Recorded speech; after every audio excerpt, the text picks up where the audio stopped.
दोस्तों, आज की कहानी सिर्फ एक कहानी नहीं है, बल्कि यह एक ऐसा सवाल है जो अगर आपने अपने मन में उतार लिया तो शायद आपको अपने जीवन को देखने का तरीका ही बदल जाए। आज हम बात करेंगे आत्मा और परमात्मा की। लेकिन सवाल यह है कि आखिर आत्मा है क्या? परमात्मा कहाँ है? क्या परमात्मा हमसे बहुत दूर किसी दूसरे लोक में रहता है, या फिर वह हमारे अंदर ही मौजूद है और हम उसे पहचान नहीं पा रहे? दोस्तों, हजारों साल पहले एक बालक ने भी अपने पिता से लगभग यही सवाल किया था।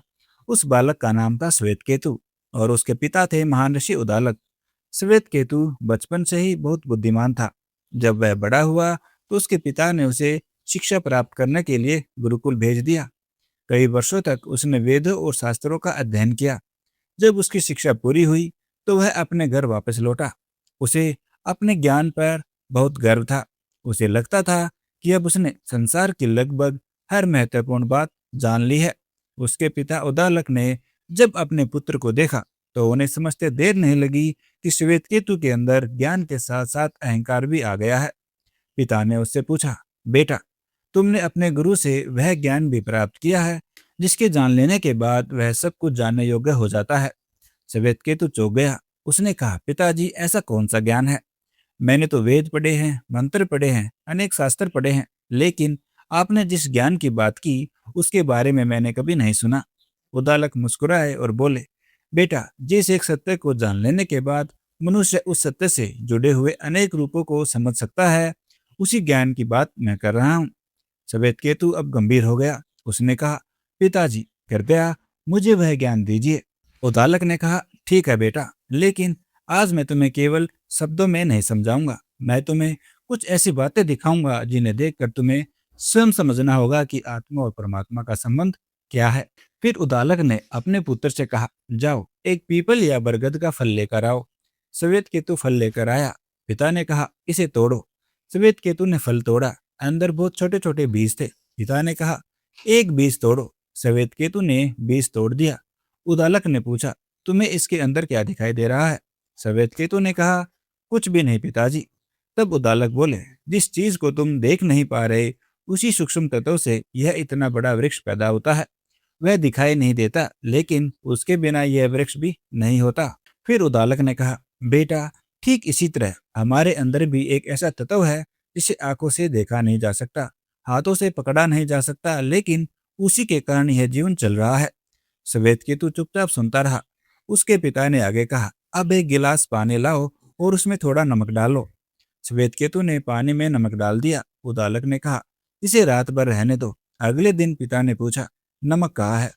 श्वेतकेतु ने पानी देखा और कहा, पिताजी, नमक तो दिखाई नहीं दे रहा। उदालक ने कहा, ऊपर से थोड़ा पानी चखो। श्वेतकेतु ने पानी चखा और बोला, नमकीन है। पिता ने कहा, बीच से चखो। श्वेतकेतु ने कहा, यह भी नमकीन है। पिता ने कहा, नीचे से चखो। श्वेतकेतु ने फिर कहा, यह भी नमकीन है। तब उदालक बोले, बेटा, अब बताओ, नमक दिखाई क्यों नहीं दे रहा? श्वेतकेतु ने कहा, क्योंकि वह पूरे पानी में घुल गया है। उदालक बोले, ठीक यही बात उस परम सत्य को समझने में भी है। जैसे नमक पानी में दिखाई नहीं देता लेकिन पूरे पानी में मौजूद रहता है, वैसे ही परम सत्य को आंखों से देख पाना आवश्यक नहीं है। वह अस्तित्व के हर स्तर में व्याप्त है। श्वेतकेतु अब पहले जैसा अहंकारी नहीं रहा था। उसके मन में एक नया सवाल उठ रहा था। उसने अपने पिता से पूछा, लेकिन पिताजी, अगर परमात्मा हर जगह है तो मैं उसे देख क्यों नहीं पाता? उदालक ने कहा, क्योंकि देखने वाला और जिसे तुम देखना चाहते हो उनके बीच तुम्हारे मन की सीमाएं खड़ी हैं। तुम संसार में नाम और रूप देखते हो। किसी को मनुष्य कहते हो, किसी को पशु, किसी को पेड़, किसी को नदी और किसी को पर्वत, लेकिन इन सब के पीछे जो अस्तित्व है उसे पहचानना ही ज्ञान की शुरुआत है। श्वेतकेतु ने पूछा, तो क्या परमात्मा और आत्मा अलग अलग हैं? उदालक ने कहा, यही बात समझने के लिए तुम्हें अपने अंदर देखना होगा। तुम कहते हो मेरा शरीर, तुम कहते हो मेरा मन, तुम कहते हो मेरी बुद्धि, लेकिन कभी यह सोचा है कि जो व्यक्ति इन सब को अपना कह रहा है वह स्वयं कौन है? श्वेतकेतु चुप हो गया। उदालक बोले, शरीर बचपन से जवानी तक बदलता है, मन भी बदलता है, विचार बदलते हैं, इच्छाएं बदलती हैं, लेकिन तुम्हारे अंदर एक ऐसी चेतना है जिसके कारण तुम्हें इन सब बदलाव का ज्ञान होता है। उसी आत्म तत्व को पहचानना आध्यात्मिक यात्रा की शुरुआत है। श्वेतकेतु ने पूछा, क्या यही आत्मा है? उदालक बोले, आत्मा को किसी वस्तु की तरह पकड़कर दिखाया नहीं जा सकता। वह तुम्हारे अस्तित्व का आधार है। जैसे आंख दूसरी वस्तु को देखती है लेकिन स्वयं को सीधे उसी तरह नहीं देख सकती, वैसे ही आत्म तत्व को बाहरी वस्तु की तरह देखने की कोशिश करने के बजाय उसे अपने वास्तविक स्वरूप के रूप में समझना पड़ता है।